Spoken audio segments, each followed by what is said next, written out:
Mafia don Mukhtar Ansari की heart attack से मौत के बाद पूरे प्रदेश में हड़कंप मच गया है। जेल में मौत के बाद कई सवाल भी उठ रहे हैं कि आखिर तबीयत खराब होने के बाद भी उसे अस्पताल से क्यों डिस्चार्ज किया गया था।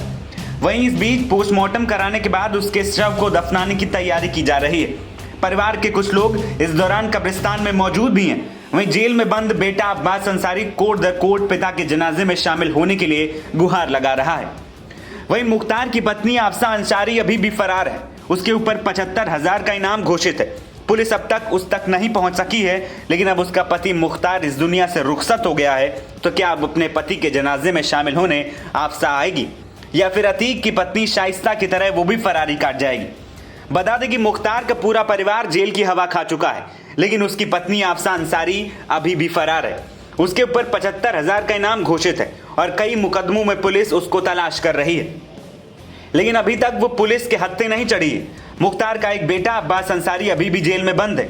दूसरा बेटा उमर अंसारी जमानत पर है। इतना ही नहीं, मुख्तार की बहू निकहत बानो भी जेल की हवा खा चुकी हैं। निकहत पर पति अब्बास अंसारी को जेल से भगाने की साजिश रचने का आरोप लगाया जा चुका है। अब ऐसे में सवाल उठ रहा है कि क्या मुख्तार अंसारी की मौत के बाद उनकी पत्नी आफसा अंसारी अपनी फरारी छोड़कर बाहर आएंगी और अपने पति के अंतिम संस्कार और अन्य रस्मों रिवाज में शामिल होंगी, या वो भी अतीक अहमद की बीवी की तरह पूरे मामले से दूरी बनाए रखेगी। आपको बता दें कि उत्तर प्रदेश पुलिस के द्वारा लंबे समय से फरार चल रही मुख्तार अंसारी की पत्नी आफसा अंसारी के खिलाफ गैंगस्टर एक्ट के तहत कार्यवाही भी की जा चुकी है, लेकिन इसके बावजूद भी उसका कहीं अता पता नहीं है। उत्तर प्रदेश की पुलिस अब तक उसका पता लगाने में फेल रही है। आपको याद होगा कि गाजीपुर, मऊ, लखनऊ समेत कई जगहों पर फर्जी तरीके से जमीन पर कब्जा करने और अपने रसूख के दम पर सरकारी जमीन पर कब्जा करने के कई तरह के आर्थिक लाभ कमाने की कोशिश करने के मामले में आफसा पर केस दर्ज है। दबाव बनाकर जबरन जमीन की रजिस्ट्री कराने का भी केस भी आफसा पर दर्ज है। कहते हैं कि शादी के पहले आफसा अंसारी पर कोई मुकदमा नहीं था, लेकिन शादी के बाद उसके ऊपर कई मामले दर्ज हो गए।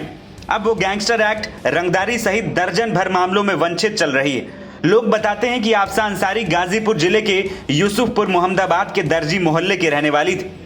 कहा जाता है कि 2005 में मुख्तार अंसारी जब जेल गया तो अंसारी गैंग की कमान आफसा अंसारी ही संभाला करती थी। आपको बता दें कि इससे पहले माफिया अतीक अहमद और उसके साले अशरफ की मौत के बाद उसकी पत्नी शाइस्ता फरार थी, जिसके बाद सबको ये उम्मीद थी कि शाइस्ता पत्नी के जनाजे में शामिल होने जरूर आएगी, लेकिन ऐसा हुआ नहीं।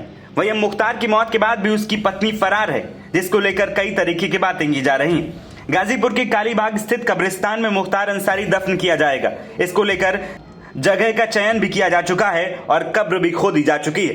इस दौरान परिवार के कई लोग भी मौजूद रहे, लेकिन देखना यह होगा कि क्या बड़ा बेटा अब्बास अंसारी और फरार पत्नी आफसा मुख्तार को अंतिम बार देखने पहुंचेगी या फिर नहीं। एनबीटी ऑनलाइन की रिपोर्ट।